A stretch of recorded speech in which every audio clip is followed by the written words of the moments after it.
हरे कृष्णा। अभी जो चर्चा चल रही है बहुत ही अद्भुत चर्चा है। किस प्रकार से गौर किशोरदास बाबा जी महाराज, उनके पास एक व्यक्ति आया कि ना आप मुझे भजन के बारे में शिक्षा दीजिए। उन्होंने कहा भजन को लेकर शिक्षा चाहिए ना तो मेरे शिष्य के पास जाओ। उनका नाम है श्री भक्ति सिद्धांत सरस्वती ठाकुर, तुम उनके पास जाओ।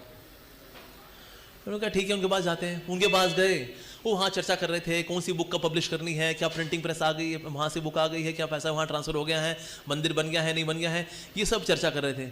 और वो सब बैठे बैठे देख रहा था वो। अल्लाह जी, इन्होंने तो रिकमेंड किया था इनके पास जाके कुछ भजन के बारे में पता करेंगे, ये तो यहाँ मैनेजमेंट बिजी है यहाँ पर। तो वापस आए वो श्री गौर किशोरदास बाबा जी महाराज के पास।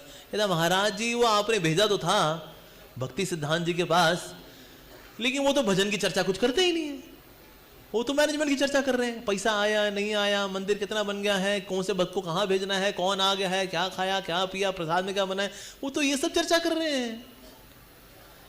तो उस वक्त श्री गौर किशोरदास बाबा जी महाराज ने इतनी डांट लगाई उसको कि तुम जो है भक्त को बाहर से देखकर क्या कर, तुमको पता नहीं कौन है वो। और फिर उन्होंने बोला आमार प्रभु, ही इज माई प्रभु। ये उनका संबंध था श्री गौर किशोरदास बाबा जी महाराज जी का श्री भक्ति महाराज से। आमार प्रभु मतलब हमने डिसाइपल को भी वो आमार प्रभु मानते थे कि मेरा जो शिष्य है इतना उत्कृष्ट कोटि का है वास्तव में। तो इस प्रकार से बाहर से देखा तो फॉल्ट देखा, लेकिन उसके बाद फिर उस व्यक्ति को बहुत रिपेंटेंस हुई। उसका फिर वापस गया, उसने दंडवत प्रणाम किया और फिर श्री भक्ति सिद्धांत महाराज जी का संग भी किया।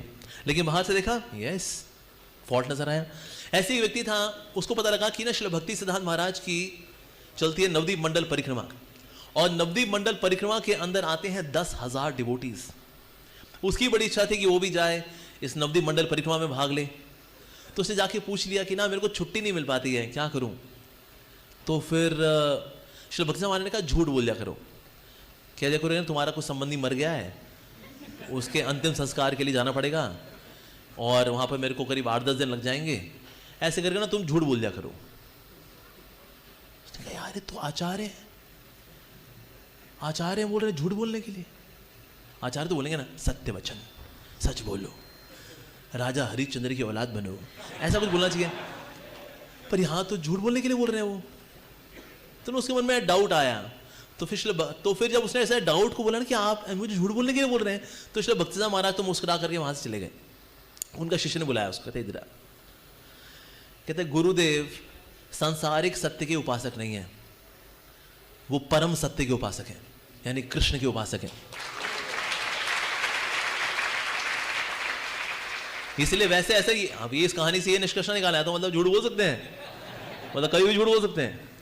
एक्सेप्शनल कंडीशन में कभी कभी झूठ बोलना पड़े तो बात आ रही है। अदरवाइज डिवोटीज को चाहिए सच ही बोले।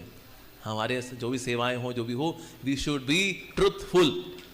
लेकिन यहां पर एक जो इंसिडेंस है विच इज वेरी एक्सेप्शनल कि जहां पर भक्ति महाराज हाईलाइट करें ओके अगर आपको नवदीप मंडल परिक्रमा आने के लिए झूठ बोलना है तो बोल सकते हो।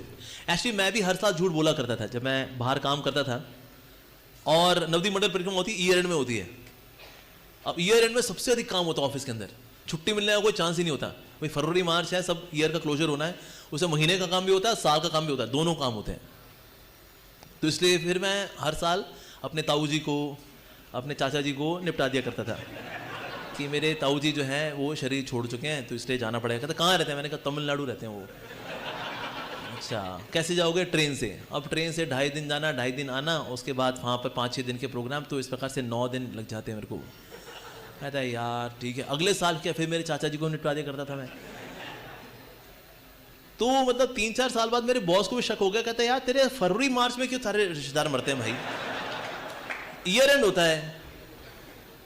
तो मेरे को थोड़ा सा लगता था मैंने ना झूठ बोलता हूँ मैं ऐसे ना परिक्रमा में जाने के लिए झूठ बोलता हूँ। लेकिन जब मैंने ये वाला इंसिडेंस पढ़ा मैंने कहा भाई ये तो आचार्य ने अप्रूव किया है, नवदीप मंडल परिक्रमा के लिए आप झूठ बोल सकते हैं, बिल्कुल बोल सकते हैं जी।